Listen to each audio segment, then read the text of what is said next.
Master minds commerce చదవాలనుకునే 10th inter విద్యార్థుల తొలి ఎంపిక.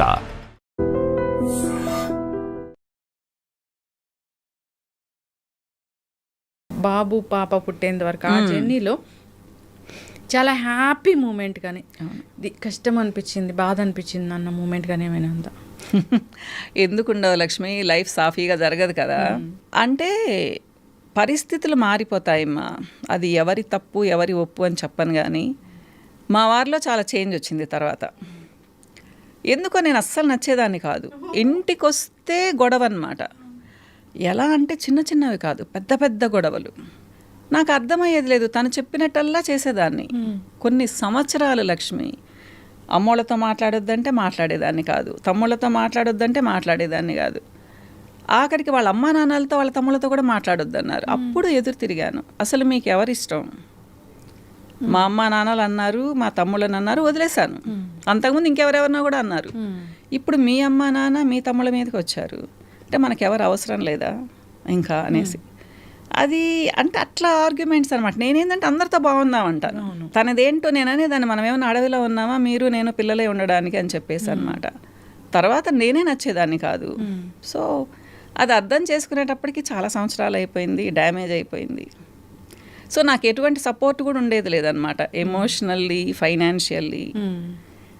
మా వారు ఉన్నారు అంటే ఉన్నారు. ఇక్కడ ఫస్ట్ టైం చెప్తున్నాను లక్ష్మి, ఎలా ఉండేదాన్నంటే పతి భక్తి అని అనుకోకూడదు. శ్రావణ మాసం వస్తే వరలక్ష్మి వ్రతంకి పూజ చేసి మా వారి కాళ్ళకు మొక్కేదాన్ని. అందరు నవ్వేవాళ్ళు, ఏంటి పద్ధతి అనేసి. నాకు ఇష్టం, భర్త అంటే దైవం అన్నట్టు అనేసి. అట్లాంటిది 15 సంవత్సరాల తర్వాత తన మొహం చూడాలంటే కూడా నాకు విసుగొచ్చింది. ఎందుకంటే ఏది చేసినా తప్పే, ప్రతిదీ తప్పే. అసలు ఇంక ఈ బిజినెస్లోకి వచ్చిన తర్వాత తనకు అసలు నన్ను చూస్తే హేట్రెడ్నెస్. ఎవరేం చేస్తారు? నేను సిన్సియర్గా చేశాను, సక్సెస్ వచ్చింది. నేను పిల్లలు కొన్ని సంవత్సరాలు సఫర్ అయ్యాము. సో అంటే మా వారి తప్పు అని కూడా చెప్పను, మరి ఎందుకు మారారో అట్లా తెలియదు నాకు. రాను రాను రాను ఏంటంటే తన ఇంట్లో ఉంటే అసలు మాకు ప్రశాంతంగా ఉండలేకపోయేవాళ్ళం. అంటే ప్రతిదీ తప్పే.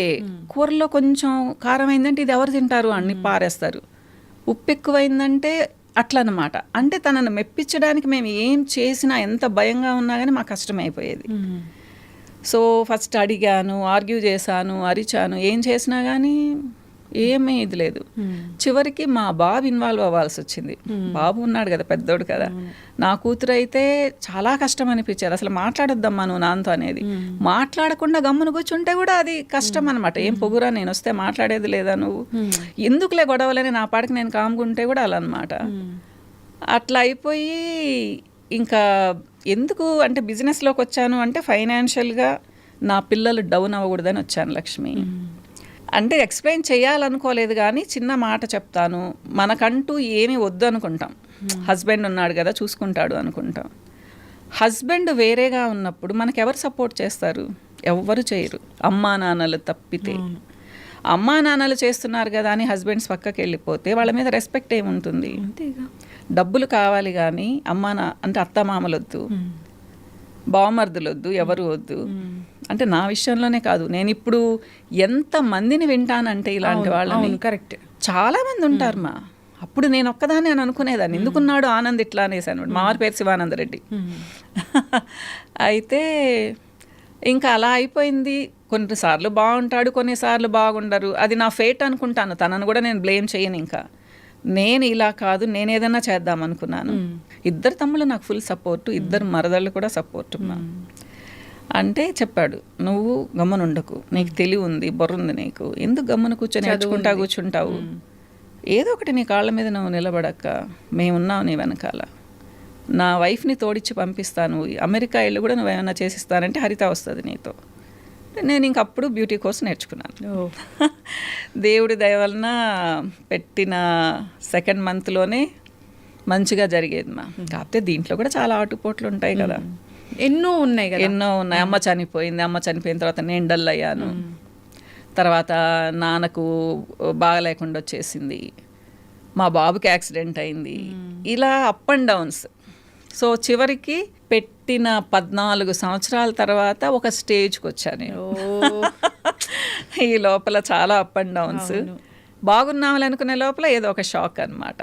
ఇలా ఇప్పుడు ఈ జనరేషన్ అయితే మాత్రం మేడం జనరల్గా ఏదో ఒకటి కొంచెం చిన్న బాధ కలగగానే అసలు వెంటనే రియాక్ట్ అవ్వడం, వెంటనే చేయడం అన్నీ చేస్తుంటారు. అంటే నేను ఈ జర్నీ చూస్తే నిజంగా ఎంత ఓపిక, ఎంత సహనం అనిపిస్తుంది. ఓపికలు వస్తాయమ్మా లక్ష్మి. నేను ఈ జనరేషను చాలా నాకు ముచ్చటేస్తుంది లక్ష్మి. కొంతమందిని చూస్తే చిన్న వయసులోనే వాళ్ళకి ఏం కావాలో వాళ్ళకి తెలుసు, ఒక గోల్ ఉంటుంది, దాని వైపుగా వెళ్తారు. అమ్మాయిలు అంటే ఏదో ఊరికే గమ్మన కూర్చొని వంట చేసుకుందామనే మెంటాలిటీ లేదు. అది తప్ప, నేను వంట చేసుకోవాలనే చెప్తాను. మీరు నా వీడియోస్ చూస్తుంటే మనుషులు చక్కగా పనులు చేసుకోవాలని చెప్తాను. కానీ మేము ఎలా ఉండేవాళ్ళం అంటే అవసరంలా, డబ్బులు అవసరంలా, హస్బెండ్ బాగుండి పిల్లలు బాగుంటే ఇంకేం కావాలి మనకు అనుకునేదాన్ని. అది చాలా తప్పుమ్మా. ఒక స్టేజ్లో ఎవరికైనా కానీ హస్బెండ్ సపోర్ట్ లేకపోతే వాళ్ళకి ఏం చేయాలా? అంతా నువ్వే చూసుకో, మాకు అసలు అవసరం లేదని వదిలేసి వెళ్ళిపోతూ ఉంటే హస్బెండ్స్ ఏం చేయాలి తర్వాత? అందుకనే ఆర్థికంగా ఆడవాళ్ళు బాగుండాలి. వాళ్ళ చేతుల్లో ఒక జాబ్ అన్నా ఉండాలి, లేదా ప్రాపర్టీ అన్నా ఉండాలి. డిపెండెన్సీ ఈ రోజుల్లో ఉండకూడదుమ్మా. Correct ma'am. సపోర్ట్ అనేది కొంచెం చేస్తారు, కానీ ఒక ఫ్యామిలీని ఫుల్గా సపోర్ట్ చేయడం అనేది ఎక్కడా జరగదు. నిజంగా మనకంటూ ఒక వ్యక్తిత్వం ఉంటే అమ్మా నాన్న దగ్గర నుంచి డబ్బులు తీసుకోవడానికి కూడా ఒప్పదు కదా. ఎందుకు ఇవ్వాలి అమ్మా నాన్నలు? పెళ్ళప్పుడు డౌరీలు ఇస్తారు, ఆస్తులు ఇస్తారు, ఎంతో సపోర్ట్ ఇచ్చిన తర్వాత కూడా కేవలం వాళ్ళ దగ్గర నుంచే డబ్బులు తీసుకోవాలి అనే ఉద్దేశంతో అవతల వాళ్ళు సపోర్ట్ చేయకపోతే ఎంతని సపోర్ట్ చేస్తారు? సో అది తప్పు. రేపు మళ్ళీ మాటలు వినాల్సి వస్తుంది. నేనైతే చెప్తాను, ఆడవాళ్ళు జాబ్ చేయాలి, లేదా చిన్న బిజినెస్ చేసుకోవాలి, అట్లని పొగురు ఉండకూడదు. కానీ మనం ఎలా ఉన్నా మగవాళ్ళకి పొగురున్నట్టు అనిపిస్తుంది. వాళ్ళు ఎప్పుడైతే డౌన్ అయిపోతారో, డౌన్ అవ్వకుండా ఉండాలి అంటే వాళ్ళకు మంచి వ్యక్తిత్వం ఉండాలి లక్ష్మి, మంచి అలవాట్లు ఉండాలి. ఒక తాగుబోతుకు, ఒక తిరుగుబోతుకి, ఎప్పుడు కార్డ్స్ ఆడే వాళ్ళకి సక్సెస్ రమ్మంటే ఎక్కడి నుంచి వస్తుంది? రాదు. నేను అందుకే చెప్తాను, అలాంటి మగవాళ్ళు ఉన్నప్పుడు నమ్మొద్దు అని చెప్తాను. నమ్మొద్దుమ్మా, మీది మీరు చూసుకోండి, మీ ఆస్తి మీరు జాగ్రత్త చేసుకోండి. మొత్తం వెళ్ళిపోతుంది లక్ష్మి, ఏముండదు మన దగ్గర. బంగారు వెళ్ళిపోతుంది, ఆస్తులు వెళ్ళిపోతాయి, చివరికి పిల్లలు పెద్దోళ్ళు అయ్యేటప్పటికి ఏమీ లేకుండా ఉంటుంది. పాపో బాబో జాబ్ చేస్తే వాళ్ళ మీద మనం డిపెండ్ అవ్వాల్సిన పరిస్థితి. ఎంతమందిని చూస్తాను లక్ష్మి నేను ఇట్లా. తర్వాత వీళ్ళ చేతిలో రూపాయి ఉండదు కదా, వాళ్ళు ఎలా చెప్తే అలా వినాలి. కొడుకు మనవాడే, వచ్చిన కోడలు మంచిగుంటే పర్వాలేదు, అమ్మాయి వేరే ఉద్దేశంతో వచ్చి అత్తగారిని చాలా చీప్గా చూస్తుంది. సేమ్ అదే పరిస్థితి అల్లుడు కూతురు ఇంట్లో కూడా. ఇప్పుడు అల్లుడు అటు ఇటుగానే ఉంటే కూతురు ఇంట్లో ఉంది, ఆమెకి ఏం వాల్యూ ఉంటుంది చేతిలో రూపాయి ఉండకుండా ఉంటే? కానీ లైఫ్ పార్ట్నర్ కరెక్ట్గా రాకపోతే మనం పిల్లల దగ్గర ఉంటే ఏంటి మన పరిస్థితి? అదే మన దగ్గర ఒక ఇల్లు ఉంది, డబ్బులు ఉన్నాయి, ఒక రూమ్ ఇల్లు లక్ష్మి, ఒక రూమ్ ఉంటే చాలు కదా. మన ఇంట్లో మనం ఉంటాము, మన ఫుడ్ మనం తింటాము, ఏదో మర్యాదగా వాళ్ళ ఇంటికి వెళ్తాము, కొన్ని రోజులు ఉండేసి వస్తాం, అది చాలా గౌరవం. మన పాపే కదా, మన బాబే కదా అని ఉన్నదంతా ఊడ్చిపెట్టేసి వాళ్ళకి ఏమీ లేకుండా చేసుకొని చివరికి వాళ్ళు ఒక నెల పంపిస్తారు, ఒక నెల పంపించరు డబ్బులు.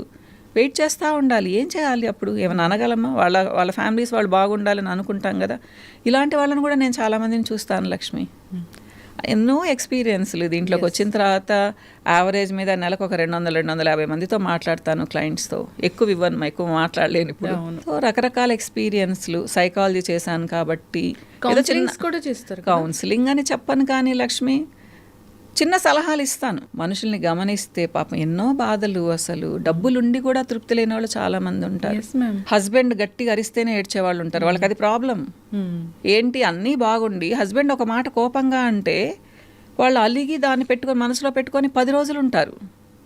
దిగులు పడిపోయి కళ్ళ కిందంతా డార్క్ సర్కిల్స్ వచ్చేసి ఇలా అన్నమాట. అలాంటి వాళ్ళకి నేను మరి పరిష్కారం చాలా ఈజీగా చెప్తాను. పెద్ద డిప్రెషన్లో ఉన్న వాళ్ళకి చెప్పలేకపోయినా కానీ నేను అదే అంటాను, మనిషికి ఎక్స్పోజర్ ఉన్నప్పుడు మన ప్రాబ్లం చాలా చిన్నది అనిపిస్తుంది. లేదు అంటే మన ఇంట్లో హస్బెండ్ ఒక చిన్న మాటన్నా, అత్తగారు ఒక చిన్న మాటన్నా అది ఓర్చుకోలేము మనం. అది సహజం. అదే కూతురు కొడుకు అంటే దులిపేసుకొని వెళ్ళిపోతాము, కానీ వాళ్ళంటే మనం అసలు ఒప్పుకోలేమన్నమాట. ఇలాంటి వాళ్ళు చాలామంది వస్తారు లక్ష్మి. ఎందుకు అడుగుతానంటే, నాకు పిగ్మెంటేషన్కి చాలా మంది వస్తారు ట్రీట్మెంట్కి. వాళ్ళ పిగ్మెంటేషన్ చూడంగానే నాకు నార్మల్గా వచ్చిన పిగ్మెంటేషన్ అనిపించదు. ప్లస్ వాళ్ళ ఫేస్ చూస్తే తెలిసిపోతుంది కదా. వీళ్ళు ఎలా మూడ్లో ఉన్నారు అని. ఏమ్మా ఎక్కువ ఆలోచిస్తారా అంటే ఫస్ట్ వాళ్ళు చెప్పరు, తన హస్బెండ్ చెప్తారు, అవునండి అసలు నిద్ర కూడా పోదు అనేసి. అంటే ఈ పిగ్మెంటేషన్కి స్ట్రెస్కి మరి తప్పకుండా కదా, ఎవరికైతే ఎక్కువ స్ట్రెస్ అండ్ టెన్షన్ ఉంటుందో, నైట్ నిద్రపోరో, డిప్రెషన్లో ఉన్నారో వాళ్ళకి పిగ్మెంటేషన్ వదలదు, చాలా ఎక్కువగా అయిపోతుంది లక్ష్మి. సో ఇలాంటి క్వశ్చన్స్ అడిగినప్పుడు వాళ్ళు ఓపెన్ అప్ అవుతారనమాట. అప్పుడు చిన్న సలహాలు ఇస్తాను, ఏదో దేవుడి దేవలన కొంచెం సాఫ్ట్గా మాట్లాడతాను కాబట్టి పాపం వింటారు. అలానే టీనేజర్స్ కూడా అమ్మ ఫుడ్ చాలా తినరు వాళ్ళు. మాకు ఇష్టం లేదు మాకు ఇష్టమైనవే తింటామంటారు. అలాంటి వాళ్ళని కూడా నేను చాలా బాగా కన్విన్స్ చేస్తాను లక్ష్మి. అది నా గొప్ప అని చెప్పను కానీ నన్ను నేను అంటే అట్లా చెప్పే విధంగా మౌల్డ్ చేసుకున్నాను. వాళ్ళు ఒక పింపుల్ ట్రీట్మెంట్కి వచ్చిన అమ్మాయి నా ఇష్టం వచ్చినవి తింటాను, నాకు పింపుల్స్ తగ్గాలి అంటే ఎలా తగ్గుతాయి? పీసీఓడి ఉంది ఒక అమ్మాయికి, తను చాలా వెయిట్ ఉంది, కొంచెం బరువు తగ్గాలి, కొంచెం లైఫ్ స్టైల్ మార్చుకొని డైట్ మార్చుకునిందంటే పీసీఓడి ప్రాబ్లం తగ్గుతుంది తనకు. కానీ అమ్మ చెప్తే వినదు, నేను చెప్తే వింటారనమాట. ఇలా కొంచెం వాళ్ళని సర్ది చెప్తానమాట, వింటారు మా చక్కగా. మెయిన్ ఏంటంటే నాకు కూడా వాళ్ళు విని వాళ్ళ ప్రాబ్లం తగ్గింది అంటే చాలా సంతోషంగా ఉంటుంది లక్ష్మి. లైఫ్లో చాలా ఇష్టం ఇది, నాకు చాలా హ్యాపీ అనిపించింది ఈ మూమెంట్. ఇంకా never ever forget this moment. అంటే ఎప్పుడు గుర్తు తెచ్చుకున్నా ఒక బ్లష్ వస్తుంది. అంటే బ్లష్ ఏమో కానీ హ్యాపీ మూమెంట్ అంటే లక్ష్మి, మా బాబు పుట్టింది, ఫస్ట్ బాబుని అలా చూసినప్పుడు, నా ప్రతిరూపం అనుకున్నప్పుడు, వాడి మొహం చూసినప్పుడు, అది ఆ సంతోషాన్ని నేను మాటలతో వర్ణించలేను. అంటే పాప పుట్టినప్పుడు లేదా అంటే అది సెకండ్ టైం కదా, ఫస్ట్ టైం కాబట్టి అది చాలా మెమరబుల్ ఎక్స్పీరియన్స్ అన్నమాట. స్వీట్ మెమరీస్ అనేవి నా మ్యారీడ్ లైఫ్లో చాలా తక్కువ. కానీ నేను ఎప్పుడు వాటిని గుర్తు తెచ్చుకుని బ్యాడ్ మెమరీస్ని గుర్తు తెచ్చుకోను. మీరు బ్లష్ అయ్యేటట్టు అంటున్నారు కదా, అలా ఏం లేదు. కానీ కొంతమంది క్లయింట్స్ వచ్చి మీరు గాడెస్ మేడం, మీరు నిజంగా అపర లలితాదేవి లాగున్నారు, మా ప్రాబ్లం పోయింది అని చెప్పినప్పుడు కొంచెం కదా చాలా సంతోషం అనిపిస్తుంది. ఇది నా ప్లస్ పాయింట్ కదా. అంటే గర్వం అని చెప్పను కానీ హ్యాపీగా అనిపిస్తుంది మా. సో అదే చెప్తుంటాను నా పిల్లలకు కూడా, నాన్న మనం ఇంతవరకు ఇలా నెట్టుకొచ్చాము, ఫ్యూచర్లో నేనున్నా లేకపోయినా బ్యాడ్ నేమ్ మాత్రం తీసుకురావద్దు, ఇలానే జరపండి. మనల్ని చాలా నమ్ముతున్నారు, అంటే అందరినీ అని చెప్పనమ్మా, చాలా నా దగ్గరకు వచ్చేవాళ్ళు నమ్మే కదా వస్తున్నారు. సో వీళ్ళ ట్రస్ట్ మనం పోగొట్టుకోకూడదు, తెచ్చుకోవాలి కానీ పోగొట్టుకోవద్దు. మీరు కూడా నా అంత సిన్సియర్గానే చెయ్యాలి అని చెప్తాను అనమాట. అయితే బ్యూటీ ట్రీట్మెంట్స్ అనగానే, కాస్మెటిక్స్ సంబంధించినవి లేదా వెయిట్ లాస్ సంబంధించిన ట్రీట్మెంట్స్ అనగానే సో చాలా కాస్ట్ ఉంటాయి, ఎక్కువ సిట్టింగ్స్కి వెళ్ళాల్సి ఉంటుంది అని ఉంటుంది. మళ్ళీ అవి ఏమి తగ్గినట్లే తగ్గి మళ్ళీ వస్తూ ఉంటాయి అనేది ఒకటి ఉంటుంది. సో బయట వాటికి మీ దగ్గర ఉన్న వాటికి అట్లా కంపేర్ చేయను. కానీ లక్ష్మి నేను ఒక మాట చెప్తాను మా, ఇక్కడ మా ఎవరి ఓన్ స్టైల్లో వాళ్ళవి ట్రీట్మెంట్స్ ఉంటాయి. ఎప్పుడు కూడా పక్కన వాళ్ళు ఇలా చేస్తున్నారు మేము ఇలా చేస్తున్నామని కంపేర్ చేసి చెప్పను నేను. ఎవరైనా మాట్లాడుతుంటే కూడా కట్ చేస్తాను, ఎందుకంటే ఎవరి ఓన్ స్టైల్ వాళ్ళది. లక్ష్మి ఇప్పుడు హైదరాబాద్లో కొన్ని వేల క్లినిక్స్ ఉన్నాయి, లేదా 1,00,000 క్లినిక్స్ ఉన్నాయి అనుకుందాము. అందరూ ఒకేలా చేస్తారా? వేరే వేరే దగ్గర ట్రీట్మెంట్స్ నేర్చుకొని వస్తారు. యుఎస్లో, యూకేలో, ఆస్ట్రేలియాలో ఎక్కడెక్కడో నేర్చుకొని వస్తారు. ఇప్పుడు ఒక మనిషి నేను ఒక నెల రోజుల్లో 15 కేజీలు మిమ్మల్ని తగ్గిస్తాను అంటే నమ్మడానికి అంత తెలివి తక్కువగా ఎందుకు ఉండాలి మనం? మీరు చెప్పండి, మీరైతే వెళ్తారా? అవేర్నెస్ ఉండొద్దమ్మా. పోనీ 15 కేజీలు మీరు తగ్గారు, హెల్దీగా ఎలా తగ్గుతారు? అవును, అంత ఆశ ఎందుకు లక్ష్మి మనుషులకి చెప్పండి. ఇప్పుడు మీరు 1,00,000 రూపాయలు కట్టారా, 10,000 కట్టారా, 1,000 రూపాయలు కట్టారా అనేది తర్వాత విషయము. ఇప్పుడు నేనే చెప్తాను, మిమ్మల్ని నెల రోజుల్లో నేను 15 కేజీలు తగ్గిస్తానమ్మా, నేను 15,000 తీసుకుంటానని చెప్పాను. వచ్చేస్తారు లక్షల మంది. అవును, నిజంగా జరుగుతుందా? జరగదమ్మా. ఎలా తగ్గుతారు? మీరు రోజుకి 600-700 క్యాలరీస్ ఫుడ్ తింటే కూడా ఒక 10 days తర్వాత మీరేం పెద్ద వెయిట్ తగ్గరు. మ్యాక్సిమం 7-8 కేజీస్ తగ్గుతారు, లేదా 10 కేజీస్ తగ్గుతారు. అది కూడా లక్ష్మి మీరు ఎలా అయిపోతారు? 7 లాగా అయిపోతారు. బుగ్గలన్నీ పీక్కుపోయి స్కిన్ అంతా లూజ్ అయిపోయేసి నీరసంగా మంచానికి అతుక్కొని ఉంటారు. ఇలా అవసరమా? తగ్గాల్సిన అవసరము. సో ఎప్పుడైనా సరే కొంచెం ఆలోచించాలిమ్మా. ఎలా అంటే నెలకు 1.5-2 కేజీలు తగ్గడం మంచిది, హెల్తీగా తగ్గడం. సంవత్సరం రోజులు మీరు గోల్ పెట్టుకోండి, 24 నుంచి 25 కేజీలు తగ్గొచ్చు. అది మంచిదా? నెలలో 15 రోజులు 15 కేజీలు తగ్గి 2 months తర్వాత ఇంకో 20 కేజీలు పెరగడం మంచిదా? నేను ఇది చెప్తాను మా. ఇప్పుడు వాళ్ళు చెప్పారు, వాళ్ళ బిజినెస్ కోసం వాళ్ళు చెప్పారు, మనం ఎలా వెళ్ళాలి, మనం ఎందుకు వెళ్ళాలి? నిజంగా తగ్గే వాళ్ళు ఉంటే అలా తగ్గించే పని అయితే ప్రపంచంలో ఇంతమంది లావుగా ఉన్న వాళ్ళు ఉంటారా? అంతెందుకు లక్ష్మి, ఇంకొక విషయం చెప్తాను ఇక్కడ. మీకు టిప్స్ వస్తున్నాయి ఈ యూట్యూబ్స్లో, ఛానల్స్లో, ప్రతి ఒక్కళ్ళు టిప్ చెప్పేవాళ్ళు. అవును, వాళ్ళు ప్రొఫెషనల్సా కాదా అనేది ఎవరికి తెలియదు. స్మార్ట్గా రెడీ అయి ఉంటే ఒక 20 ఏళ్ళ అమ్మాయి టిప్ చెప్తే కూడా దాన్ని ఫాలో అవుతూ ఉన్నారు. సెల్ ఫోన్ ఉన్న ప్రతి ఒక్కళ్ళు డైటీషియన్లు, న్యూట్రిషనిస్టులు అయిపోయారు. మేము 2 సంవత్సరాలు చదివామ్మా దాని గురించి, న్యూట్రిషన్ గురించి. క్లినిక్గా థెరప్యూటిక్ న్యూట్రిషన్ అని చేసాం మేము అప్పుడు. ఇప్పుడు ఏంటి, ఊరికి ఒక బుక్ చదివితే కూడా టిప్స్ తెలుస్తూ ఉన్నాయి. సో ఎవరు చెప్పినా నమ్మేస్తారా? మీకు ఒక క్వాలిఫికేషన్ అవసరం లేదా? ఎక్స్పీరియన్స్ అవసరం లేదా? మరి ఇది ఎవరి తప్పు అంటారు లక్ష్మి? మన తప్పే కదా. నేను అదే చెప్తాను. కొంతమంది నా దగ్గరికి వచ్చి కూడా కంప్లైంట్ చేస్తుంటారు, పలానా దగ్గరికి వెళ్ళాం మేడం, ఇలా చెప్పనే లేదు, వాళ్ళ దగ్గర మీరు 15 నిమిషాలు టైం తీసుకుంటారు, అసలు వాళ్ళు 2-3 నిమిషాల్లో పంపించేస్తారు అంటే ఎవరి ఓన్ స్టైల్ అది, వాళ్ళని తప్పని మనం అనుకోలేము. అవును, మీరు డబ్బులు కట్టే ముందు మీరు కనుక్కోవాలి. ఇకపోతే మీరు అడిగారు, మేము అసలు ఎవరిని ఇదిగో ఇలా ఫుల్ సిట్టింగ్స్ తీసుకొని చేరండి అని చెప్పమ్మా. ఒకసారి చూడండి, తర్వాతే మీరు కమిట్ అవ్వండి అని చెప్తాము. అది కూడా అది నేను స్కిన్ ట్రీట్మెంట్స్కి, ఒబేసిటీకి అసలు గిషన్స్ తీసేసాను, ఎన్నో సంవత్సరాలు అయిపోయింది. ఎందుకు తీసేసానంటే దానివల్ల పెద్ద ఉపయోగాలు లేవని తీసేసాను. నేను ఏది చదివినా ఏది చేసినా డీప్గా వెళ్ళిపోతాను. నాకు తెలిసింది ఏంటంటే కంటి తుడుపు చర్యలు అవన్నీ.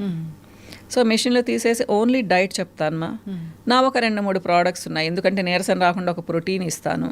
అది కూడా పెద్ద కాస్ట్లీ ఉండదు లక్ష్మి, నాది చాలా చీప్ ట్రీట్మెంట్స్ అనుకుంటారు, నావి కూడా చాలా కాస్ట్లీ అని. సో నెలకి ఒక 3,000 అంతే. మీకు ఇక్కడ ఫ్రాంక్గా చెప్తున్నాను, నేను 3,500 అవుతుంది నాకు. మంచి డైట్ సజెస్ట్ చేస్తానమ్మా. వాళ్ళకి నీరసం ఉండదు, ఒక జుట్టు కూడా రాలదు, స్కిన్లో గ్లో పోదు, హెల్దీగా తగ్గుతారు. కానీ 1.5 నుంచి 2 కేజీలు మాత్రమే తగ్గుతారు, నేను చెప్పినట్టు విన్నారు అంటే. అదే హెల్దీ వెయిట్ లాస్. నేను ఎప్పుడు చెప్తాను మా, నేను కొంతమంది అంటారు మేడం ఎంత కావాలన్నా ఇస్తాము, మాకు ఒక 2 నెలల్లో రిజల్ట్ రావాలంటే అసలు మీరు రానే వద్దమ్మా నా దగ్గరికి అని చెప్తాను. అంత ఫ్రాంక్గా చెప్తాను మా నేను, ఏదైనా అంతే. ఇక మీరు అన్నారు నిలుస్తుందా పర్మనెంట్గా అంటే, మనమేం దేవతలం కాదు మా, ఒకసారి బాగా అయిపోయిన తర్వాత అలానే మెయింటైన్ చేయడానికి. ప్రతి ఒక్కటి ఎక్కడం తగ్గడం ఉంటుంది కదా, మెయింటెనెన్స్ అవసరం. అది దేని నుంచి వస్తుంది? ఫుడ్ నుంచి వస్తుంది. మీకు ఒక పిగ్మెంటేషన్ ఉంది, పింపుల్స్ రాకుండా ఉండాలి, హెయిర్ లాస్ లేకుండా, హెయిర్ లాస్కి ఇక్కడ కొంచెం పక్కన పెడదాము, బరువు పెరగకుండా ఉండాలి, సో గ్లో ఉండాలి అంటే 4 నెలలు మీరు ప్రోడక్ట్స్ వాడి ట్రీట్మెంట్ తీసుకొని తర్వాత వదిలేసి ఎండలో తిరిగి సరిగ్గా నిద్రపోకుండా మంచి డైట్ తీసుకోకుండా అంటే మళ్ళీ 4-5 నెలలకు మళ్ళీ మీరు మామూలు అయిపోతారు. అంతేకాని ఇవి అద్భుతంగా అన్ని నెలలు ఊరికే ఎలా పనిచేస్తాయి? సో నేనేం చెప్తానంటే, ఒక పిగ్మెంటేషన్కి ఒక అమ్మాయి వచ్చింది, ఒక లేడీ వచ్చింది, 4 నెలలు నావి వాడండి మా అంటే 4 times వాడండి. తర్వాత మీరు ఇన్ని ప్రోడక్ట్స్ ఒక 4-5 ఇస్తాను కదా, ఇన్ని వద్దు, ఒకటే వాడండి, అది కూడా రోజు వద్దు, వారానికి 2-3 సార్లే మెయింటెనెన్స్కి వాడండి, చక్కగా ఇలానే స్మార్ట్గా ఉంటారని చెప్తాను. ఇది పెద్ద కష్టం కాదు కదా, ఎవరమైనా ఒక ఎండకు తిరుగుతాము, ఒక గాలికి తిరుగుతాము. అది లక్ష్మి, నేనైతే అట్లా చెప్పేస్తాను మా, ఇష్టం ఉంటే తీసుకుంటారు లేదా వెళ్ళిపోతారు. నా కన్సల్టేషన్ కూడా చాలా తక్కువ ఉంటుంది, కనీసం ఒక 12 సంవత్సరాల నుంచి అదే కన్సల్టేషన్ నాది. కన్సల్టేషన్ కాదు మా, నాకు ఎలా అనిపిస్తుంది అంటే నా వల్ల కొంతమంది బాగుపడ్డారు అంటే అది నాకు క్రెడిట్. సో నేను చాలా హ్యాపీగా ఫీల్ అవుతాను, గుండెల మీద చేయి పెట్టుకొని నిద్రపోతాను నేను. ఈరోజు ఇంతమందిని చూశాను అంటే, ఇప్పుడు వచ్చిన వాళ్ళు నెక్స్ట్ మంత్ వస్తారు లేదా 1.5 month తర్వాత వస్తారు, వాళ్ళు ఫీడ్బ్యాక్ ఇస్తారు, మేడం ఇంత బాగుంది అంత బాగుందంటే ఆ రోజు ఇంకా చాలా అద్భుతంగా ఉంటుంది, ఆకాశంలో ఉంటాను అంతే అలా అన్నమాట. ఖచ్చితమైన రిజల్ట్ వచ్చినప్పుడు అవును, అంత సంతోషం ఇంకా నాకు ఏది రాదు. కాకపోతే నా ఫ్యామిలీ లైఫ్ చాలా ఎంజాయ్ చేస్తాను మా. సో బాబు పెళ్ళైపోయింది, నాకు ఒక బుజ్జి మనవరాలు ఉంది, సో స్నిగ్గికి పెళ్ళైపోయింది, మేమందరం ఉన్నప్పుడు చాలా ఎంజాయ్ చేస్తామన్నమాట. ఫ్రెండ్ సర్కిల్ బాగుంది, కజిన్స్, మా వారి వైపు కజిన్స్, నా కజిన్స్ అందరం బాగుంటాం, ఫంక్షన్స్ జరుపుకుంటుంటాం, అంతా చాలా బాగుంటాం. బట్ పోస్ట్ డెలివరీ చాలామంది వెయిట్ పెరుగుతూ ఉంటారు, దాన్ని తగ్గించుకోవడం ఇంకా టఫ్ జాబ్ అంటారు. అంటే అప్పుడు ఫీడింగ్ ఉంటుంది కదమ్మా, ఫీడింగ్ ఉన్నప్పుడు అమ్మలు తినాలంటారు. పాపం ఎవరైనా కానీ పెద్దవాళ్ళు వచ్చి ఉంటారు ఆ టైంలో చాలామందికి, ఆ పాపకు కొంచెం అవగాహన ఉండి కొంచెం తిన్నా కానీ ఇద్దరిమైనా తినాలి అని చెప్పేసి ఆ పాపకు ఒక 1015 క్యాలరీస్ 100 క్యాలరీస్ ఫుడ్ ఎక్కువ ఇచ్చారనుకోండి, ఆల్రెడీ ప్రెగ్నెన్సీలో బరువు పెరిగి ఉంటుంది తను. ఇప్పుడు మళ్ళీ 1500 క్యాలరీస్ ఎక్కువ తీసుకుంటే ఇంకా బరువు ఎలా తగ్గాలి ఆ పాప? 1 year అయ్యేటప్పటికి 1 year వరకు ఫీడింగ్ ఇస్తున్నారు చాలామంది, ఒక 10-15 కేజీలు మళ్ళీ పెరిగి ఉంటుంది. అదంతా ఎప్పటికి తగ్గాలి? సో అవగాహన ఉంటే ప్రోటీన్స్ ఎక్కువ చేసుకునేసి క్యాలరీస్ తగ్గించుకొని టోటల్ క్యాలరీస్ ప్రోటీన్స్ దాంట్లో ఎక్కువ ఉండేలా చూసుకుంటే అంత బరువు పెరగరమ్మా. కానీ పాప మీ నాలెడ్జ్ ఉండేవాళ్ళు చాలా తక్కువ మంది ఉంటారు, ఉన్నా కానీ పెద్దవాళ్ళు వినరు. తినాల్సిందే అంటారు. ఒకవేళ పాలు తగ్గిపోతే నువ్వు తినలేదు, నీ బిడ్డకు పాలు తగ్గిపోయాయంటే అదొక గిల్టీ ఫీలింగ్ వస్తుంది. ఓహో అనేసి ఎవరమైనా కానీ ఏంటంటే టకటక తినేస్తాం ఫుడ్. అందుకని కష్టమైపోతుందమ్మా. లేకపోతే ఫీడింగ్ ఇచ్చేటప్పుడు మళ్ళీ నార్మల్ వెయిట్కి రావాలి. మేమందరం వచ్చేసాంగా బాగానే. ఇప్పుడు ఏంటంటే రిచ్ ఫుడ్ తింటున్నారు, కొంచెం దాంట్లో ఫ్యాట్ కంటెంట్ ఎక్కువ ఉంటుంది, అవగాహన ఎక్కువైపోయి ఇంకా ఎక్కువ కన్జ్యూమ్ చేస్తున్నారు. దానివల్ల ప్రాబ్లం అనిపిస్తుంది, తగ్గడం అనేది చాలా కష్టం అనిపిస్తుంది. డైట్స్ పాటిస్తే తగ్గుతారు తర్వాత తప్పకుండా అమ్మా. ఇప్పుడు బరువు తగ్గడం అనేది కూడా అందరూ ఒకలాగా తగ్గరు లక్ష్మి. అంటే వాత పిత్త కఫ ప్రకృతులు ఉన్నాయి కదా, దాన్ని బట్టి కూడా మనం చూసుకోవాలి. దాన్ని బట్టి కూడా నేను డైట్ ఇస్తాను కొంతమందికి. నేను వేదిక్ న్యూట్రిషన్ చేశాను, సో దాని మీద కూడా నేను డైట్ చెప్తాను అనమాట. ప్లస్ మన బ్లడ్ గ్రూప్ని బట్టి కూడా డైట్ చెప్తాను. సో ఒక నెల చూస్తాను, తగ్గడం లేదనుకోండి మార్చేస్తాను కంప్లీట్గా డైట్ ప్యాటర్న్ అనమాట. సో ఇట్లా తగ్గరు అనే క్వశ్చన్ లేదు మా. నేను చెప్పినట్టు చేశారు అంటే నా డైట్ స్పెషాలిటీ అని చెప్పను, కానీ నేనే ఫుడ్ చాలా ఎంజాయ్ చేస్తాను లక్ష్మి. సో నా క్లయింట్స్ కూడా ఫుడ్ ఎంజాయ్ చేస్తూ తగ్గాలనుకుంటాను నేను. అంతేకాని ఒక ఇడ్లీ తిను, అన్ని నీళ్లు తాగు, సాంబార్ నీళ్లు తాగు, అంత ఒక పుల్కా తిను అంటే ఎవరైనా తగ్గుతారు కదా. తగ్గాక తర్వాత ఏంటి పరిస్థితి?